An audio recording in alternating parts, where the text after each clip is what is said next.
예수님께서 자신의 실체를 드러내시고 또 유대인들의 견제와 박해는 조금씩 심해지고 드러나고 있는 것을 보게 됩니다.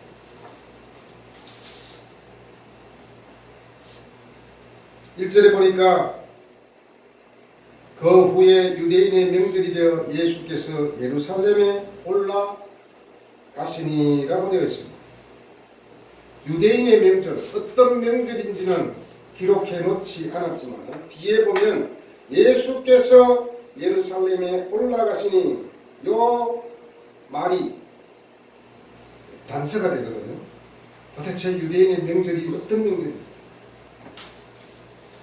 이스라엘 백성들이 반드시 예루살렘에 1년에 3번 올라가야 할 절기가 있죠. 6월절과 77절과 초막절. 77절은 오순절이기도 합니다. 그런데 이 세 명절 중에 하나인데 정확하게 언급되어 있지 않습니다. 사도 요한은 다른 곳에서는 정확히 명절을 밝혔지만 오늘 요한복음 5장에서는 유일하게 밝히지 않았습니다. 왜냐? 오늘 주제와 명절과는 크게 연결되고 있지 않기 때문에 기록하지 않을 가능성이 높다고 말들을 합니다. 제가 봐도 기록하지 않아도 크게 주제와는 상관이 없기 때문에 굳이 기록하지 않을 것 같습니다.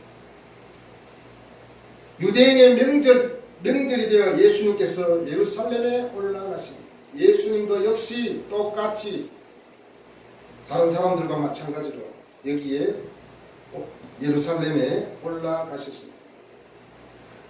거기에 이제 양문 곁에 베데스다라는 못이 있는데 바로 거기에서 이제 예수님의 기적이 그리고 큰 사건이 일어나고 있는 것을 보게 됩니다. 양문은 어떤 곳입니까? 양이 출입하는 곳입니다. 이곳을 통하여서 예루살렘 성전으로 양들이 통하게 되겠죠. 여러 동물도 있었지만 대체적으로 양들이 많기 때문에 그래서 양문이라고 이름을 하였습니다. 이스라엘 사람들은 동물의 이름으로 명칭을 삼은 것이 이것뿐만 아니라 또 다른 데도 있죠. 어문, 마문이 있습니다. 어떤 성경에는 보니까 대부분 성경에서는 양의 문으로 이렇게 번역해 놨는데 어떤 영어 성경에 보니까 마켓으로 되어 있습니다. sheep market. 이 자체가 양들을 파는 마켓이다. 바로 그 옆에 베데스다라는 곳이 있었는데 거기에 많은 사람들이 몰려 있었습니다. 어떤 사람이 있습니까? 3절에 보니까 병자, 맹인, 다리 저는 사람, 혈기 마른 사람들, 이 많은 사람들이 거기에 행각이 5개 있었는데 거기에 각자 나누어서 누워있든지 앉아있든지 많은 사람들이 대기해 있습니다. 이 베데스다 못은 1988년에 학자들이 발굴을 했는데 그 연못의 길이가 96m이고 폭이 50에서 67m, 그리고 기퉁이 바다 4개의 행각이 있었고 중앙에 또 행각이 하나, 그래서 총 5개가 발견되었다고 합니다. 그래서 이것은 베데스다 연못이다 라고 확신했다고 합니다. 이 연못에는 물이 솟아서 그때 물이 솟는 경우가 있었는데 그때 제일 먼저 들어간 사람이 낫는다라는 그런 이야기가 있었습니다. 그래서 많은 병자들이, 많은 몸불편한 사람들이 몰려들었습니다. 양문 곁에 있다는 것은 참 어떤 면에서 냄새가 엄청 지독하잖아요. 바로 곁에 있으니까. 양들이 똥도 싸고 오줌도 싸고 막 다 하니까 그런 곳에 사람들이 나누어져 있어요.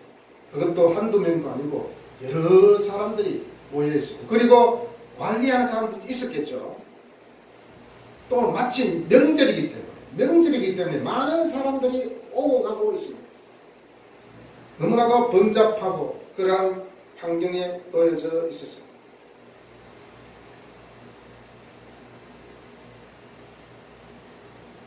연못 이름인 베데스다는 자비의 집, 은혜의 집이라는 뜻이 있습니다. 천사가 가끔 내려와 물을 움직이게 하면 그 움직인 후에 제일 먼저 들어간 사람이 어떤 병이든지 낫게 된다라는 그런 이야기가 있었습니다. 자, 우리가 4절 말씀 자세히 보면 어떤 게 눈에 들어옵니까? 잘 보면 뒤편에 보면 물을 움직이게 하는데 움직인 후에 먼저 들어가는 자는 먼저 들어가는 자. 먼저는 뭐죠? 가장 앞서서 가는 사람을 말합니다. 그러면 100명 중에 제일 먼저는 1등이잖아요. 1등만 만든다는 거예요. 그러면 여기서 어떤 느낌이 듭니까?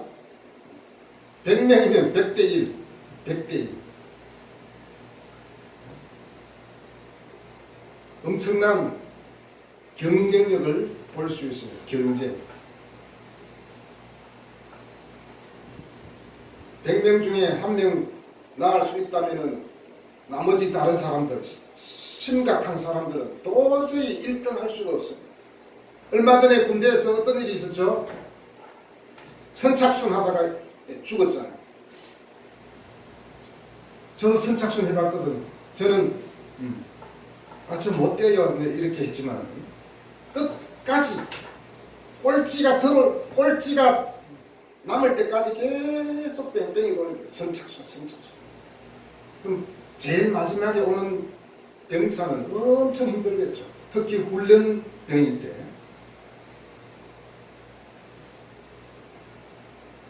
여기도 마찬가지입니다. 완전 선착순이잖아요. 한 명만 살아남는 그 서바이벌 게임. 엄청난 경쟁심을 유발하고 있습니다. 사실은 이것과 한 가지 말씀드릴 수 있는 것은 교회가 어떤 것입니까? 사실 교회는 경쟁하는 곳이 아닙니다.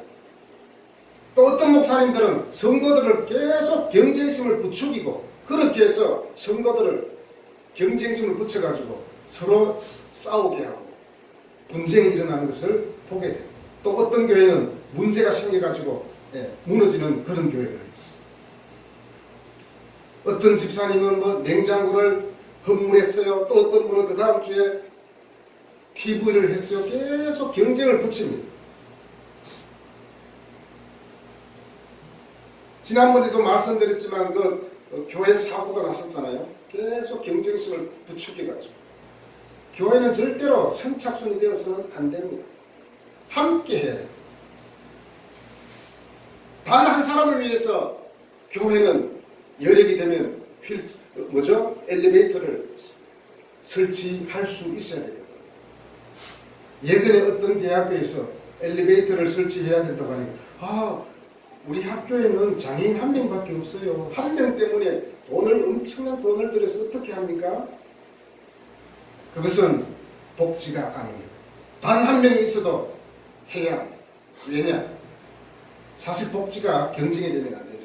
더군다나 교회와 신학대학교는 그렇게 하면 안 되겠죠.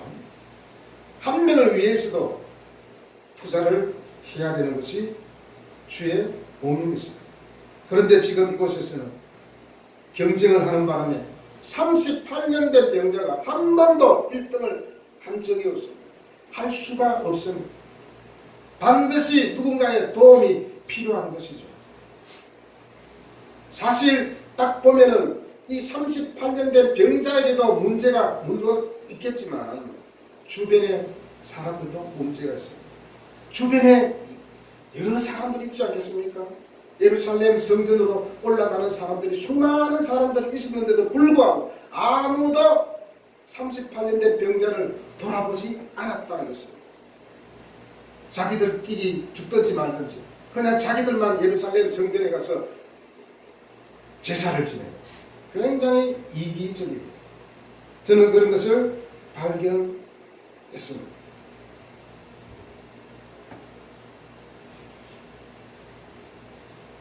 (30, 37년 된 이 병자는 매번 밀려났음에도 불구하고 계속해서 도전하는 모습에서 우리는 열정을 볼 수 있지만 너무나도 가련한 마음이 듭니다. 38년이 참 말이 38년인지 얼마나 긴 세월입니까? 그만큼 견딜 수 없는 고통의 시간이었음을 우리는 알 수 있습니다. 바로 이때 누가 이 모습을 보고 계셨습니까? 예수님이 보고 계셨습니다. 유심히 보고 계셨습니다. 바로 예수님은 꼴찌를 선택하셨습니다. 많은 사람들은 1등만 선택하고 1등만 나갈 수 있는 그런 환경이지만 그러나 예수님은 늘 뒤처지고 꼴찌하는 그 사람을 선택했습니다.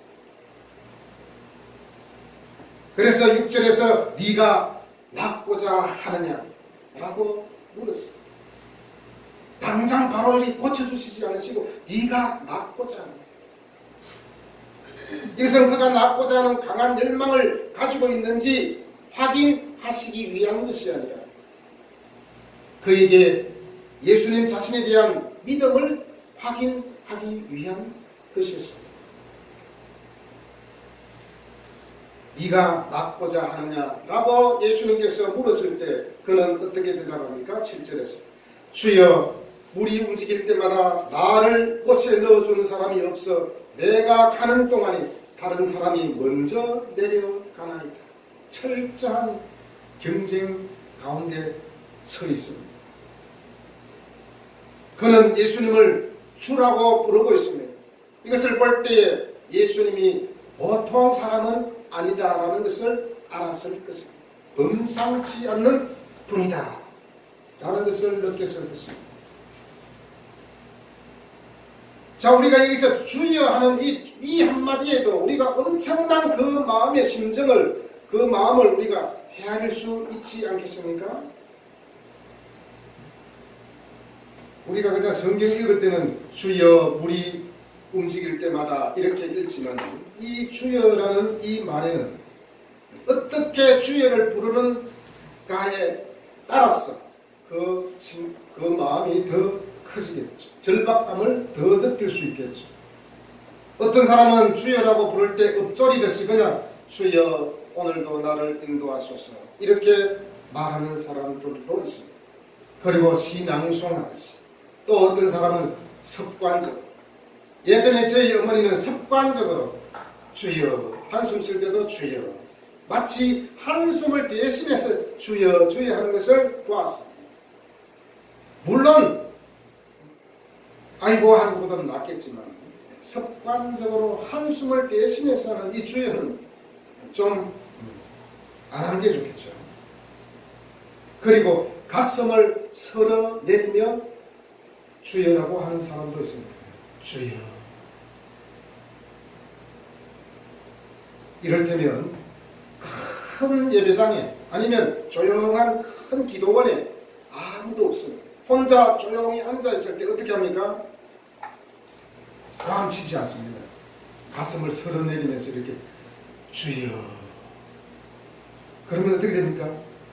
자기는 살짝 얘기했는데도 꼭 넓은 예배당에 넓은 그 기도원에 주여라는 그 목소리가 자기 가슴에 다시 되돌아오잖아요.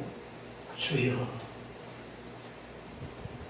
그리고 어떤 사람은 단시간에서 하는 사람도 있고 또 어떤 사람은 큰 목소리로 주여! 또 어떤 사람은 울부짖어요. 주여! 주여를 어떻게 부르냐에 따라 그 마음을 달리 볼 수 있지 않겠습니까? 바로 38년 된 병자는 이 모든 것이 복합적으로 나타나 있겠죠. 주여, 물이 움직일 때마다 나를 옷에 넣어주는 사람이 없어서 내가 가는 동안에 다른 사람이 새치기 했나이다. 여기에서 우리는 잃어버린 인간의 실상을 나타내 주고 있습니다. 아무도 38년 된 병자를 돌아보지 않습니다. 그리고 이 병자에게는 친척이나 친구, 자기를 도와줄 종이 없었습니다. 친척이나 친구들은 오랫동안 병중에 있었기에 그가 이미 죽었다고 생각했거나 아니면 포기하고 방치했을 것입니다.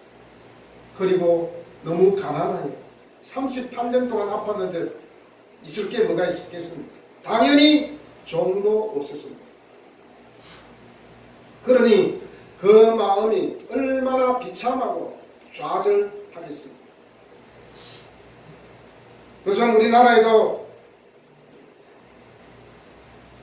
독거 노인들이 많아가지고 혼자 고독 사는 사람들이 많이 늘어나고 있는데 이것은 사회적 문제라고 할 수 있습니다. 자기 아파트 옆집에 누군가가 죽어가는데도 아무도 모릅니다. 관심이 없습니다.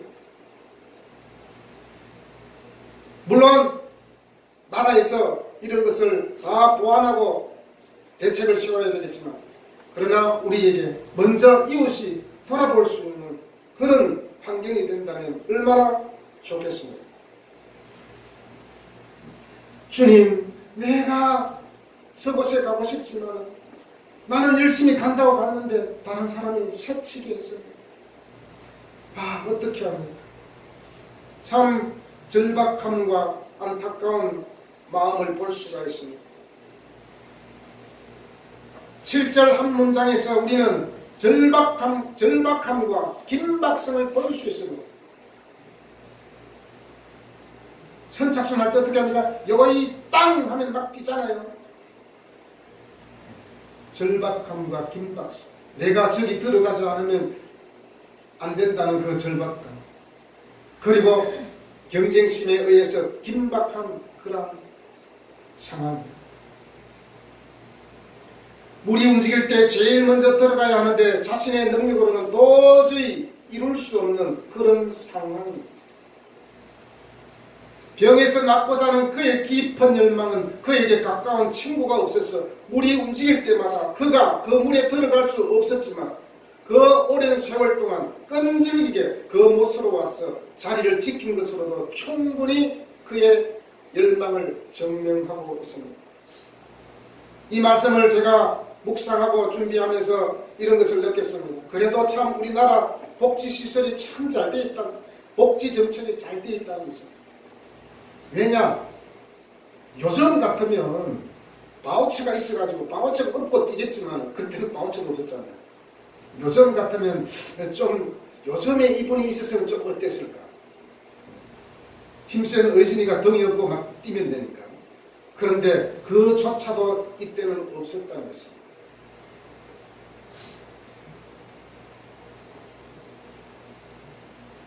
이제 모든 복지와 효도는 개인이 하는 것이 아니라 나라에서 막 하고 있습니다. 물론 좋은 면도 있지만 때로는 또 안타까운 면도 있습니다. 얼마 전에 우리 허필전 어르신께서 돌아가셨지만 대부분 많은 사람들은 집에서 마지막을 임종하지 않고 대부분 요양원이나 병원에서 마지막을 보합니다. 예전에는 그래도 병원에서 아프면 집에 가서 임종을 맞이하는 사람도 있었지만 요즘에는 돌볼 사람이 없어가지고 대부분 요양원에서. 그래서 비록 돌보는 사람은 있지만 엄청 고독해요. 저는 그 할머니가 집에 꼭 한번 가고 싶다는 그 마음을 너무너무 공감합니다.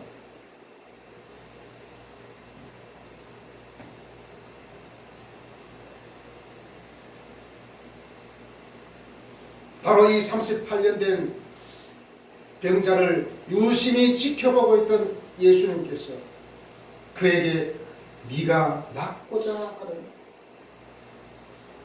지금 38년 된 병자의 마음은 오직 물이 움직일 때 그 못 속으로 들어가는 일에 몰두해 있습니다. 예수님을 처음 만났을 때 단지 예수님이 자기를 거기에 데려다 주지 않을까, 이런 생각만 했을 것입니다. 혹시 나를 도와줄 수 있는 사람이 아닐까.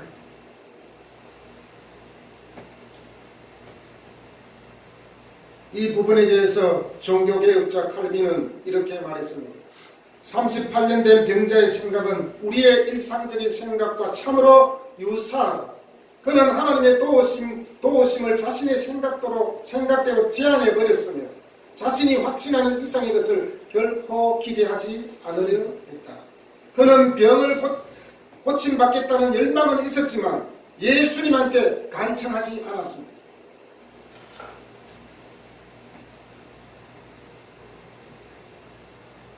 우리는 때로 가만히 보면 자신이 스스로 마지노선을 정해놓습니다. 한계선을 정해놓습니다. 그래서 그 한계선을 정해놓고 그 이상을 포기해버리는 경우가 있습니다. 아유, 내 주제에 뭘 해? 이 몸으로 뭘 할 수 있어?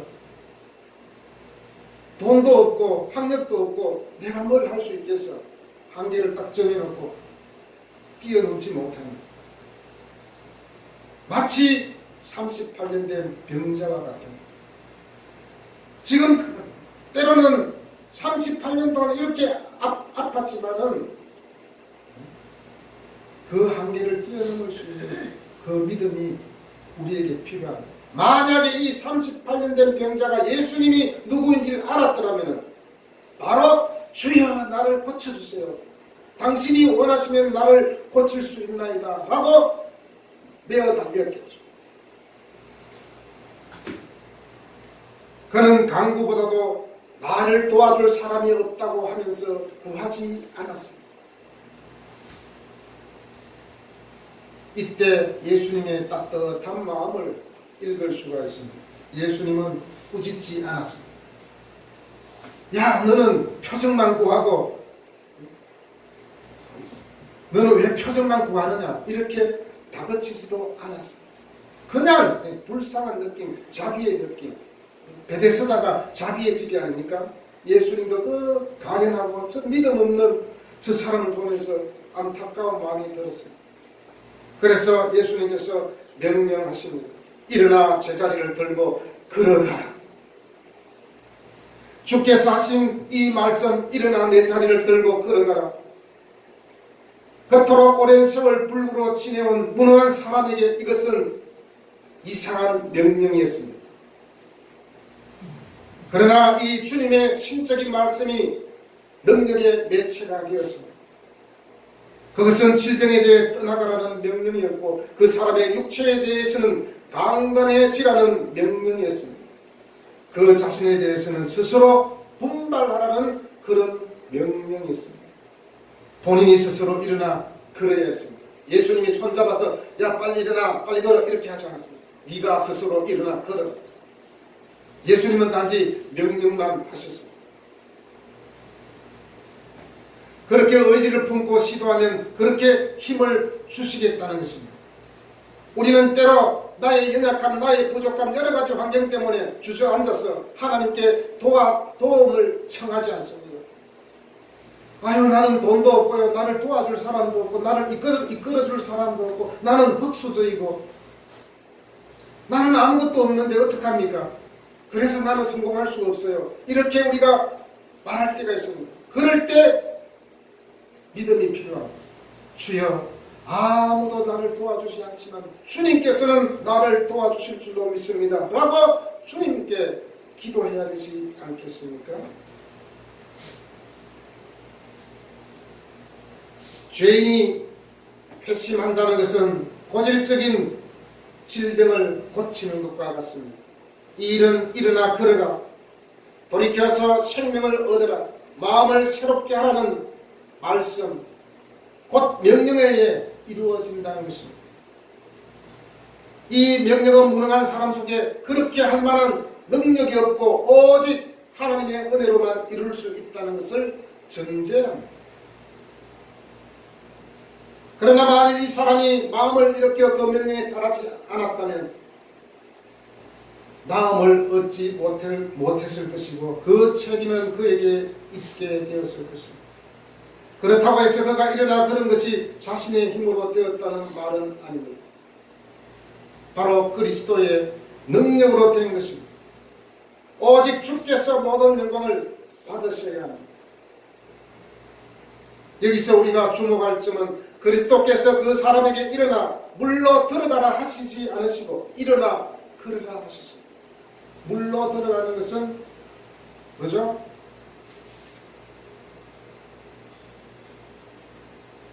예수님을 불신하는 거겠죠. 천사보다도 더 능력이 뛰어나신 예수님을 보여주시는 것입니다. 38년 된 병자는 내 자리를 들고 걸어가라 하는 명령을 받았을 때 그는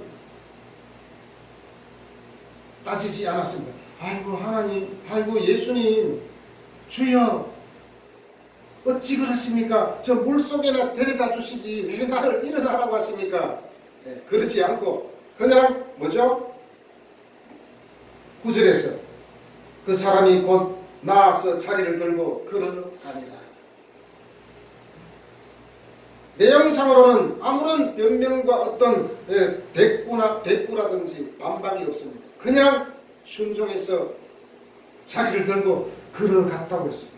여기서 걸어가니라 했지만은 이 걷다라는 것은 그냥 단순히 걷는 것이 아니고 돌아다니는 것을 말합니다. 돌아다닌다. 우리가 만약에 이런 기적을 체험했을 때 그러잖아요. 아 이봐라 나 나왔어 하면 사람들이 막 자랑하고 한 바퀴 돌지 않겠습니까? 바로 그런 상황입니다. 그는 단계적으로 힘을 얻은 것이 아니라 극단적으로 약하고 무능했던 몸이 순식간에 강건하게 되었다는 것입니다. 혼자서 몸을 뒤집지도 못하던 사람이 순식간에 자리를 들고 걸어갈 수 있게 된 것입니다. 사실 이 자리도 대체적으로 집으로 만들었기 때문에 건강한 사람은 얼마든지 바로 가지고 갈 수 있습니다. 38년 된 병자는 그것조차도 할 수 없었는데 예수님께서 네가 낫고자 하느냐 라고 하면서 일어나 걸으라 했을 때 그 말씀에 순종했을 때 그는 치유하게 되었다는 것입니다. 38년 동안 기다렸으며 체념할 수밖에 없었으나 예수님은 단숨에 치료하셨습니다. 우리는 때로 의심을 합니다. 아니 10년, 20년, 30년, 40년 지금까지도 내가 아무것도 변화되지 않고 이렇게 살아가고 있는데 무슨 지금 내가 하나님 말씀에 순종한다고 해서 무슨 대단한 일이 일어나겠어 라고 우리는 낙담합니다. 적어도 이 38년 된 병자처럼 열정도 없습니다. 거기에 문제가 있는 것이 아니겠습니까? 적어도 이 38년 된 병자는 매번마다 먼저 갈 수 없다는 것을 알지만은 계속 거기에 갔다는 것입니다.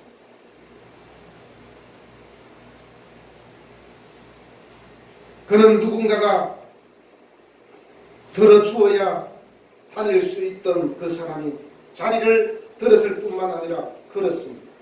이렇게 38년 된 병자는 예수님을 만남으로 완전한 치료의 기적을 경험했습니다. 바로 이런 역사가 우리에게도 동일하게 있기를 바랍니다.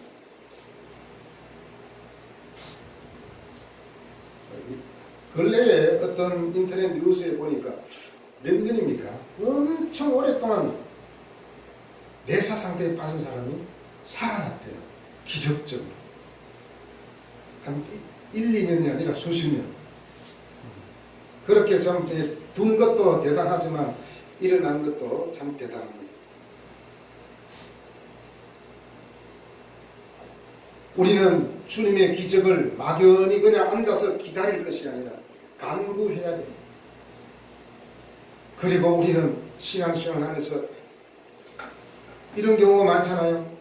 아유, 나는 배경도 없고요, 나는 가진 것도 없고요, 인맥도 없고요, 그래서 아무것도 할 수 있는 게 없어요.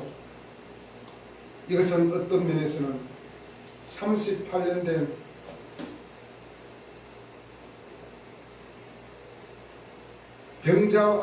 병자보다도 못한 열정마저 사라져 버렸습니다. 우리는 할 수 있습니다.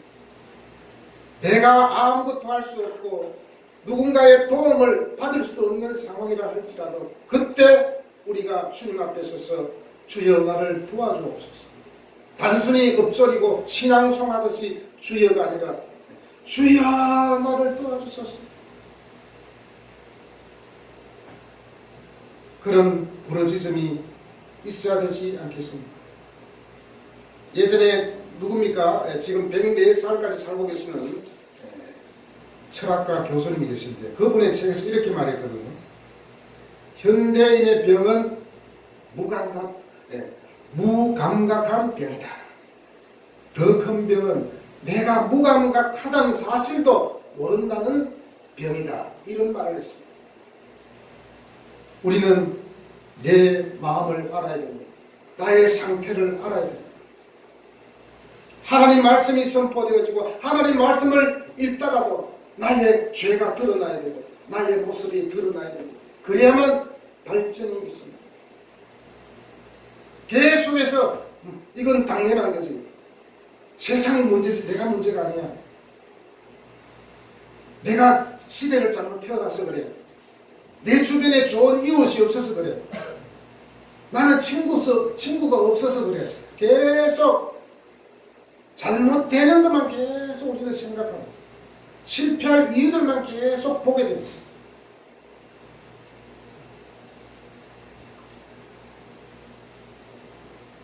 실패할 때가 성공할 때이고 넘어졌을 때가 주님을 붙잡을 때가 아니겠습니까?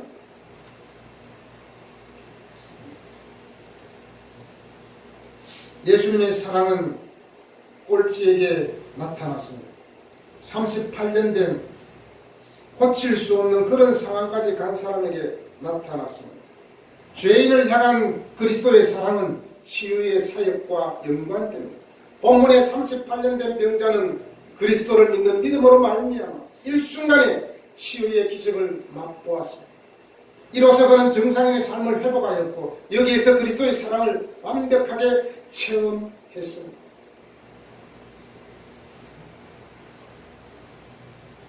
우리는 정말 예수님의 말씀으로 하나님의 말씀 때문에 내 마음이 치료되고 내 마음이 회복되어지는 그러한 일상이 되어야 됩니다. 예수님은 누구를 만나든지 항상 그가 안고 있는 궁극적인 문제를 지적했고 해결해 주심으로 말미암아 자신의 사랑을 나타내 보이셨습니다. 육체적 질병의 치유와 더불어 영적인 죄 문제를 해결해 주셨다는 것입니다. 이러한 사역은 그리스도의 십자가 사건에서 최종적으로 완성되었습니다. 그의 죽으심을 통해서 이제 죄인된 온 인류는 완전한 치유의 기쁨을 향유하게 되었습니다. 예수님은 말씀하셨습니다. 내가 온 것은 세상을 심판하려 함이 아니요 세상을 구원하려 함이로라. 하나님이 세상을 이처럼 사랑하사 독생자를 주셨으니 이는 저를 믿는 자마다 멸망치 않고 영생을 얻게 하려 하심이니라. 이 말씀이 성취되었습니다.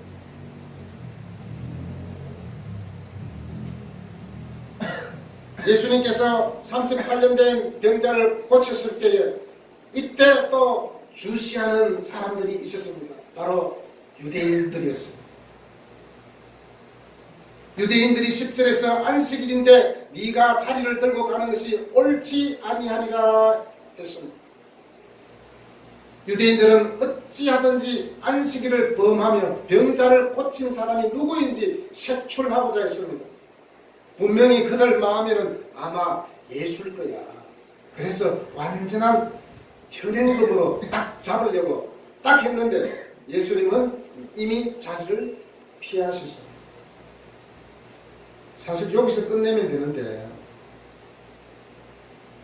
또 못된 인간 사람의 마음이 발동했습니다. 15절에 보니까 뒤에 15절에 보니까 그 사람이 유대인에게 가서 자기를 고친 이는 예수라라고 고자질하고 말았습니다. 고발을 했습니다. 예수를 박해하는 유대인들에게 고해 바칩니다. 이 얼마나 변망덕한 사람입니까? 금방 예수님 말씀에 순종하여 병고침의 그 경험을 했지만은 바로 이어서 불리한 일이 생기니까 예수님을 고발해버립니다. 마치 우리의 모습이 아니겠습니까? 하나님께 은혜를 받고 나는 정말 예수 때문에 살고 나는 예수님 때문에 새 생명을 얻었고 난리 치다가 그렇게 살다가 위기가 왔습니다. 그럴 때 어떻게 합니까? 아유 나는 예수님 몰라요. 이렇게 말할 때가 있지 않습니까? 우리의 모습 중에 이런 것이 있습니다. 잘 되면 내 탓이고 못 되면 하나님 탓. 내가 못된 것은 다 하나님 탓이에요. 하나님 뜻이에요. 내가 잘된 것은 내가 잘났기 때문에 그렇게 하는 것이 있습니다.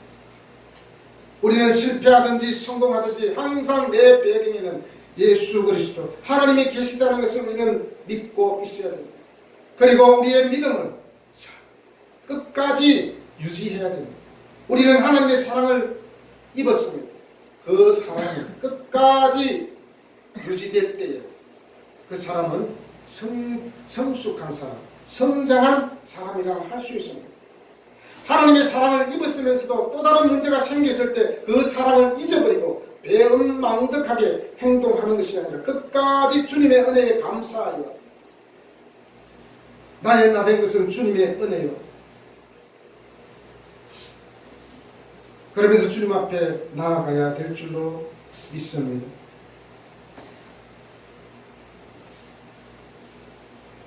원래 요한복음 5장은 엄청 긴데 9절 말씀에서 마치고 그 다음 주에 잠시 또 살펴보겠습니다. 우리가 무엇보다도 중요한 것은 38년 된 병을 앓았다는 그것도 문제이지만 무엇보다도 내가 고침받겠다는 열망이 있어야 됩니다.